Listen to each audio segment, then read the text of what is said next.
Hello everyone, आप लोग का स्वागत है पावर इंजीनियरिंग के ऑनलाइन क्लास में। मैंने आपको प्रीवियस लेक्चर में कार्नोट साइकिल के बारे में बताया था और कार्नोट साइकिल का इफिशियंसी का डेरिवेशन किए थे। और आज के सेशन में हम लोग कुछ न्यूमेरिकल्स पार्ट को डील करेंगे जो कार्नोट साइकिल पर बेस्ड रहेगा, जो बड़ा ही इंपॉर्टेंट है क्योंकि यहाँ से 6 मार्क्स का क्वेश्चन और 4 मार्क्स का क्वेश्चन आने का चांसेस 100% रहता है। इवन बहुत सारे कंपटीशन एग्जाम में क्या होता है कि बहुत सारा न्यूमेरिकल जो है वह डायरेक्ट कार्नोट साइकिल पर ही बेस्ड होते हैं। तो किस तरह का न्यूमेरिकल्स होता है हम लोग डील करते हैं। तो चलिए, एक न्यूमेरिकल हम लोग लिए हैं एसबीटी 2010 का, जो ओल्ड सिलेबस में था और लगभग इसी पैटर्न का जो है न्यूमेरिकल्स रहता है। तो क्या कह रहा है, एक Carnot engine working between 650 kelvin and 300 kelvin produce 130 kilo joule of work, find the thermal efficiency and heat added during the process. क्या कह रहा है, ध्यान से सुनेंगे। कह रहा है क्वेश्चन में कि कोई कार्नोट इंजन है, ठीक है। तो सबसे पहला जो है कार्नोट इंजन है, ठीक है, और उस इंजन में 2 टेम्परेचर दिया हुआ है। तो जो सबसे हाईएस्ट टेम्परेचर दिया रहता है उसको हम लोग मैक्सिमम टेम्परेचर कह रहे हैं। तो यहां पर मैक्सिमम टेम्परेचर, इसको हम लोग T1 कह दिए। कितना है, 650 केल्विन है। एक चीज यहीं पर याद रखेंगे, अगर मान लीजिए टेम्परेचर आपको दिया रहता है, देखिए अगर टेम्परेचर दिया रहता कि 93 डिग्री सेल्सियस है, तो हमेशा याद रखना है जब भी न्यूमेरिकल्स बनाएंगे डिग्री सेल्सियस को केल्विन में कन्वर्ट कीजिएगा तो 273 इसमें जोड़ दीजिएगा। तो ये आपका 6, ये आपका हो जाएगा 6 और 36 केल्विन। तो न्यूमेरिकल्स बनाने में चूंकि ये ऑलरेडी केल्विन में दिया था, हमको कन्वर्सन नहीं करना है, पर मैक्सिमम टाइम क्या होता है कि आपको डिग्री सेल्सियस में दिया है तो आप केल्विन में कन्वर्ट करोगे तभी क्वेश्चन बनाना है। क्लियर एकदम है। चलिए, तो मैक्सिमम टेम्परेचर 650 केल्विन है और जो टेम्परेचर आपको दिया हुआ है कम है वो मिनिमम टेम्परेचर है। तो मिनिमम टेम्परेचर कितना हो जाएगा, तो इसको हम लोग T3 बोलेंगे क्योंकि डेरिवेशन में भी हम लोग T3 बोले। तो ये कितना हो जाएगा, 300 केल्विन हो गया, 300 केल्विन हो गया। क्लियर है। Produce 130 kilo joule of work, मतलब वर्क डन कितना हो गया, तो वर्क डन 130 किलो जूल हो रहा है। तो पूछ रहा है find the thermal efficiency, thermal efficiency बराबर क्वेश्चन मार्क, और heat during the process, heat added during the process, इसका मतलब क्यू सप्लाइड, क्यू इन पूछ रहा है, इसी को क्यू सप्लाइड भी हम लोग कह रहे हैं। ये आपका निकालना है। क्लियर हो गया क्वेश्चन में। तो चलिए, तो हम लोग सबसे पहला जानते क्या है, तो हम लोग जानते हैं थर्मल इफिशिएंसी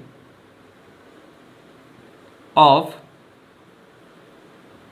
कार्नोट इंजन या साइकिल, ठीक है। क्या पढ़े हैं थर्मल इफिशिएंसी, तो thermal efficiency is equal to maximum temperature minus minimum temperature divided by maximum temperature, याद होगा। तो यहां पर हम लोग thermal efficiency is equal to 650 kelvin maximum है और 300 केल्विन मिनिमम है और डिवाइडेड बाय 650 केल्विन कह सकते हैं। तो फटाफट हम लोग क्या करेंगे, इसको कैलकुलेटर से सॉल्व कर लेंगे। तो यहां से आपको 650 माइनस 300 और डिवाइडेड बाय 650, तो यहां से लगभग जो वैल्यूज आ रहा है वो आ रहा है 0.538, जिसको हम लोग परसेंटेज में रिप्रेजेंट करते हैं। तो 53.8% इस साइकिल का, इस इंजन का इफिशिएंसी हो गया। And this is your required answer. तो आई थिंक आपको कोई दिक्कत नहीं हो रहा होगा, काफी आसान क्वेश्चन है और लगभग इसी पैटर्न का पूछता है, ठीक है। चलिए, और भी हम लोग एसबीटी का बहुत सारा क्वेश्चन को डील भी करेंगे। अब हम लोग जानते हैं we know that efficiency of Carnot is equal to what, work done by heat supplied।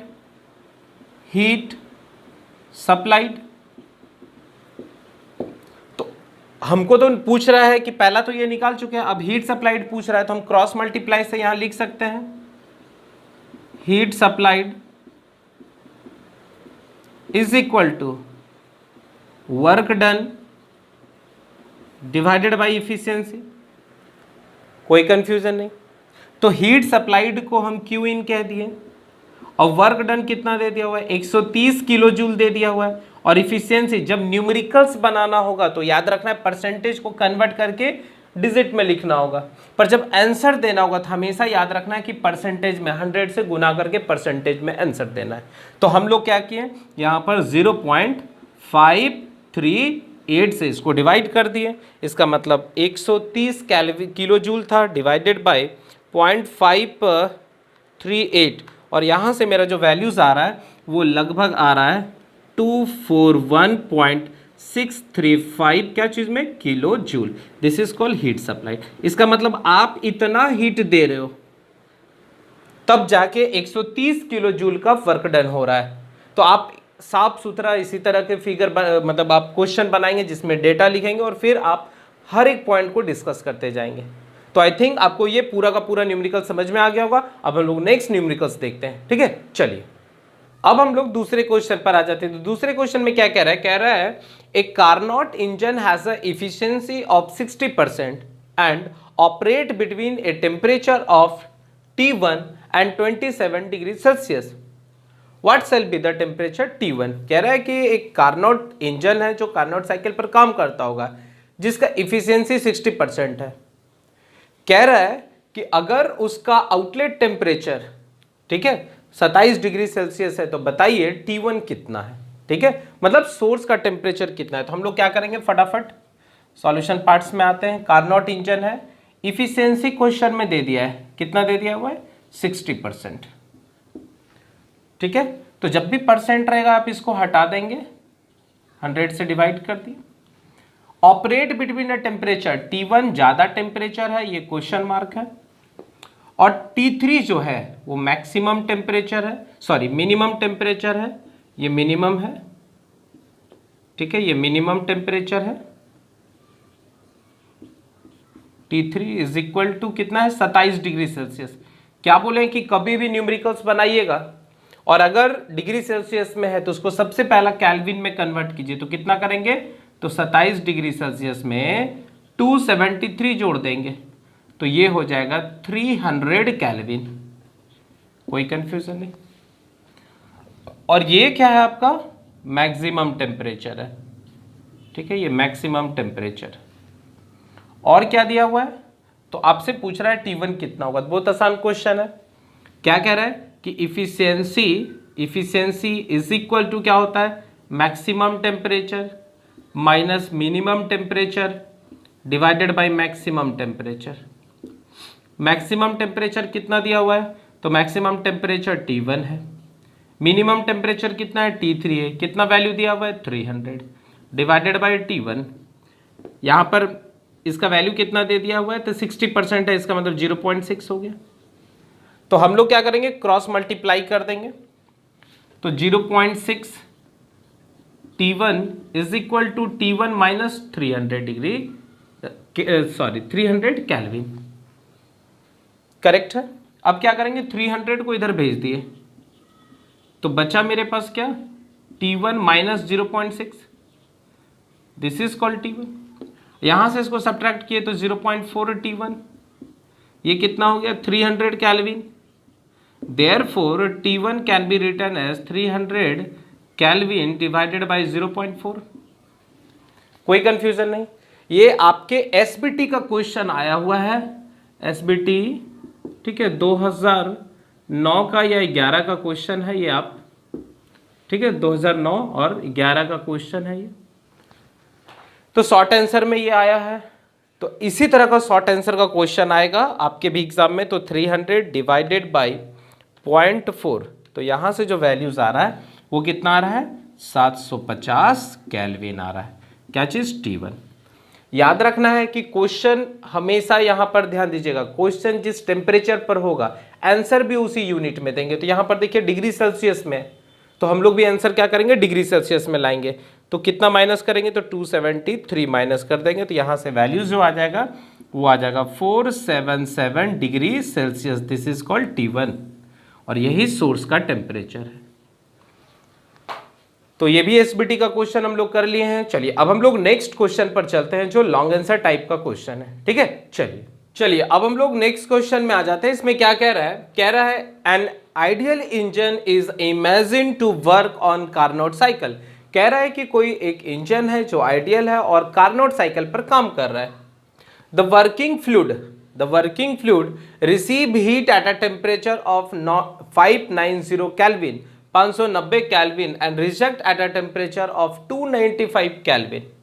Find the theoretical efficiency of the cycle if the engine working on this cycle absorb 35 kilojoule per second from the hot body, calculate the net work done per second। ठीक है, ये 6 marks के लिए SBT में आया हुआ question है 2009 में।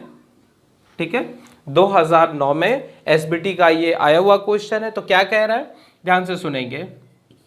कह रहा है an ideal engine is imagine to work on Carnot cycle. क्या कह रहा है कि कोई इंजन है जो कार्नोट साइकिल पर काम कर रहा है। तो आप फटाफट क्या करो, कार्नोट साइकिल बना दो।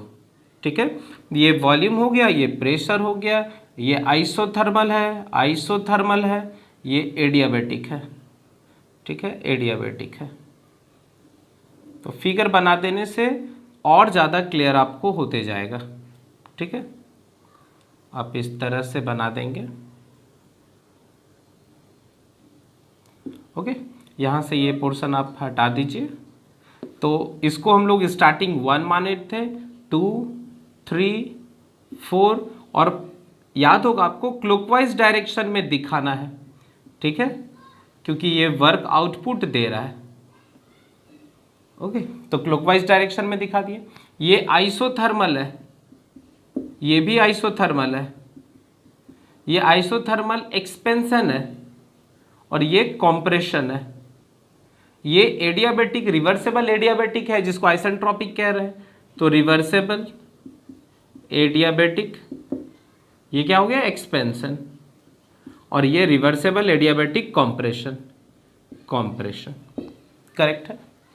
अगर हम इसका टीएस डायग्राम ड्रॉ करें तो कुछ इस तरह से ड्रॉ हुआ था, 1 से 2 सीधा, फिर इस तरह से, फिर इस तरह से और फिर इस तरह से, 1 2 3 4। ठीक है, यहां से आप नोटिस किए थे कि T1 और T2 का वैल्यू सेम था और यहां से T3 और T4 का वैल्यू सेम है। यहां पर entropy S1 is equal to S4 और यहां पर entropy S2 is equal to S3 है। और आपको याद होगा कि कांस्टेंट टेम्परेचर पर हीट सप्लाई होता है और कांस्टेंट टेम्परेचर पर ही हीट जो है रिजेक्ट होता है। तो क्या कह रहा है क्वेश्चन में, an ideal engine is imagine to work on Carnot cycle, the working fluid receive heat at a temperature, मतलब मैक्सिमम टेम्परेचर कितना दे दिया हुआ है, 590 केल्विन दे दिया हुआ है, and reject eight a temperature of, मतलब T3 बराबर 295 केल्विन है। फाइंड द थ्योरेटिकल इफिशिएंसी, है ना, थ्योरेटिकल इफिशिएंसी पूछ रहा है। तो question mark, if the engine working on the cycle absorb 35 kilo joule पर second from the hot body, इसका मतलब Q सप्लाई 1 से 2 जो हो रहा है वो कितना हो रहा है, 35 किलो जूल पर सेकेंड हो रहा है। देखिए कैसे पता चला कि if the engine working on this cycle absorb का मतलब है हीट सप्लाई कर रहा है 35 kilo joule from the hot body, इसका मतलब हॉट बॉडी से इसको एनर्जी मिल रहा है। तो calculate the net work done, तो वर्क डन आपसे पूछ रहा है, तो वर्क डन आप यहां से नेट निकाल लो कितना हो रहा है। करेक्ट है, इसका मतलब है कि सबसे पहला हमको इफिशियंसी पता करना है। तो इफिशियंसी क्या होता है, maximum temperature minus minimum temperature divided by maximum temperature. Maximum temperature कितना है 590, मिनिमम कितना है 295 और डिवाइडेड बाय कितना 590।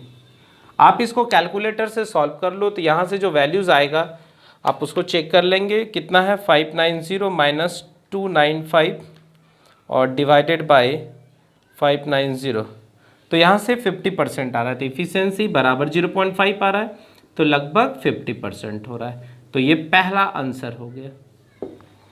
चलिए अब दूसरा हम लोग जानते हैं कि efficiency is equal to work done और by heat supplied. Heat supplied यही तो पढ़े हैं, तो क्वेश्चन में ये इफिशियंसी 0.5 है और वर्क आपको निकालना है, और हीट सप्लाइड जो है वो क्वेश्चन में दिया हुआ है कि 35 किलो जूल पर सेकेंड के स्पीड से या रेट से जो है हीट इंटर कर रहा है। इसका मतलब 35 किलो जूल पर सेकेंड। तो यहाँ से हम कह सकते हैं वर्क डन कितना हो जाएगा, तो 0.5 इंटू 35 किलो जूल पर सेकेंड। ठीक है, यूनिट का बड़ा ध्यान देंगे। तो 35, तो यहाँ से लगभग वर्क डन जो हो रहा है वो 17.5 किलो जूल पर second. This is your required answer. तो आई होप आपको ये न्यूमेरिकल भी अच्छे से समझ में आ चुका होगा। अब हम लोग नेक्स्ट न्यूमेरिकल्स देखते हैं। ठीक है, तब तक आप इसको अच्छे से नोट डाउन कर लेंगे।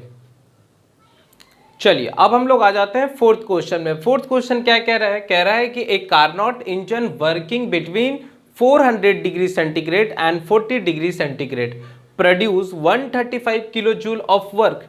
Determine first engine thermal efficiency, दूसरा हीट एडेड, और तीसरा the entropy change during the heat rejection process. इसका मतलब 3 क्वेश्चन हमसे पूछ रहा है। कह रहा है कि एक कारनोट इंजन है जो मैक्सिमम टेम्परेचर 400 डिग्री सेंटीग्रेड पर और 40 डिग्री सेंटीग्रेड पर काम कर रहा है। तो पूछ रहा है बताइए उस इंजन का थर्मल इफिशियंसी क्या होगा। अगर उसमें हम लोग 135 किलो जूल का वर्क आउटपुट ले रहे हैं तो हमको कितना हीट सप्लाइड देना होगा, और साथ ही साथ हमको ये पता करना है कि जब हम हीट रिजेक्ट कर रहे हैं तो उस समय इंट्रोपी का चेंजिंग कितना हो रहा है। ठीक है, तो चलिए हम लोग सबसे पहला इसका क्या करेंगे, डेटा को लिखते हैं। तो यहां से मेरे पास क्या क्या टर्म आ गया, तो मैक्सिमम टेम्परेचर को T1 कहते हैं, ये कितना है 400 डिग्री सेल्सियस है।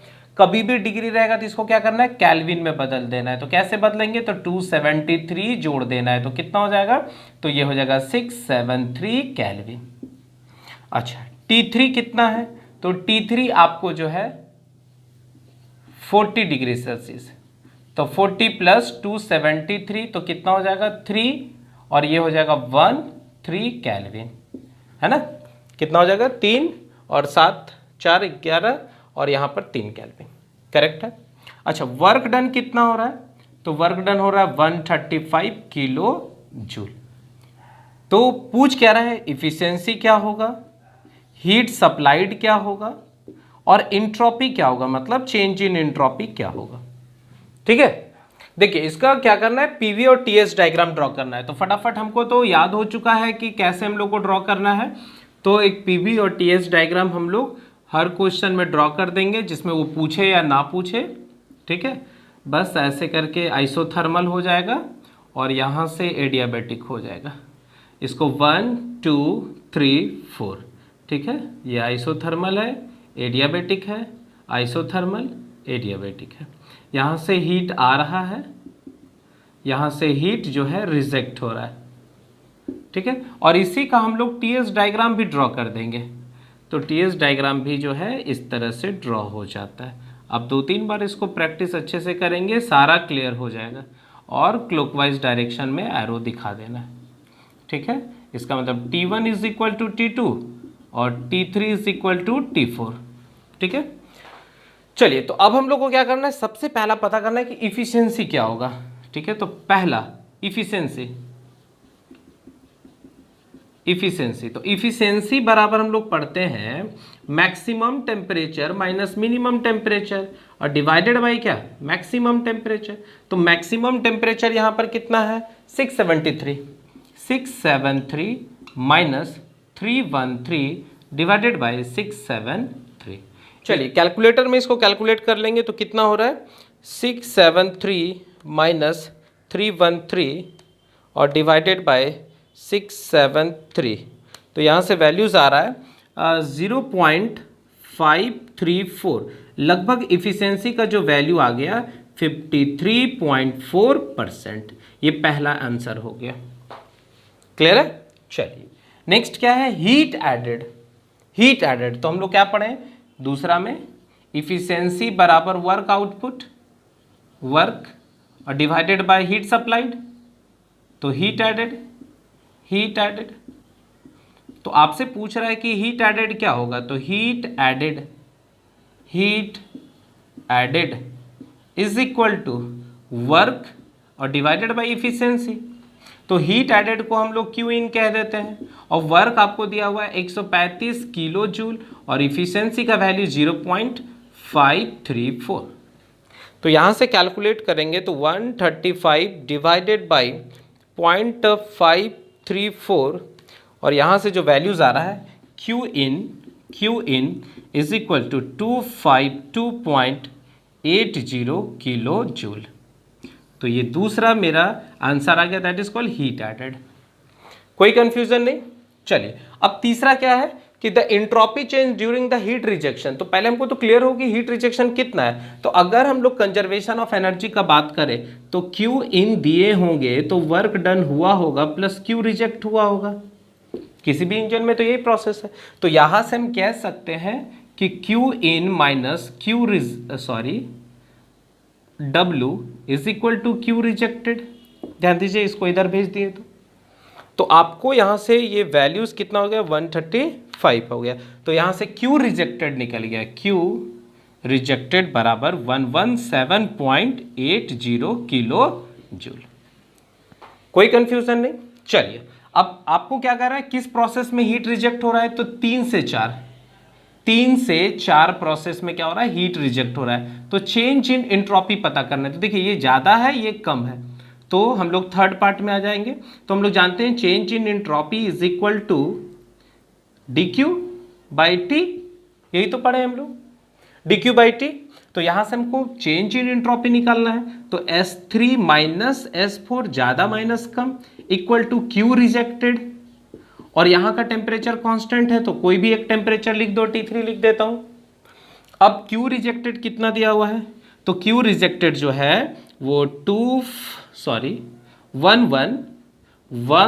117.8 किलो जूल दिया हुआ है, और T3 कितना दिया हुआ है, तो T3 का वैल्यू 313 केल्विन है, 313 केल्विन। तो यहां से आप इसको डिवाइड कीजिए 313 केल्विन, तो जो वैल्यूज आ रहा है वो लगभग आ रहा है 0.376 किलो जूल पर kelvin, and this is your required answer. ठीक है, तो आई होप आपको आज सारा न्यूमेरिकल कार्नोट साइकिल पर बेस्ड अच्छे से समझ में आ चुका होगा। अब आप अपने बुक से ज्यादा एग्जाम्पल और एक्सरसाइज प्रैक्टिस कीजिए। देखिए आपके पास थर्मल इंजीनियरिंग का जो बुक ऑलरेडी 4th सेमेस्टर में था, आप उससे कैरी कर सकते हैं। फिर मेरा पावर इंजीनियरिंग का जो बुक है फाउंडेशन का, आप वहां से भी कैरी कर सकते हैं, या आपके पास जो भी बुक अवेलेबल है वहां से कर सकते हैं। इवन अगर वो भी नहीं कर पाते तो जितना क्वेश्चन हम बताए हैं सब डिफरेंट टाइप का है, और कार्नोट साइकिल में हम हर तरह का क्वेश्चन खोज के आपको बता दिए। बस अगर आप इतना भी अच्छे से कर लेते हैं तो आपको कार्नोट साइकिल से न्यूमेरिकल जो आएगा वो कभी नहीं छूटेगा। तो नेक्स्ट लेक्चर में हम लोग ऑटो साइकिल के साथ मिलेंगे, तब तक आप लोग क्या करेंगे, मन लगा के पढ़ते रहिए और खूब न्यूमेरिकल्स बनाइए। ठीक है, थैंक यू।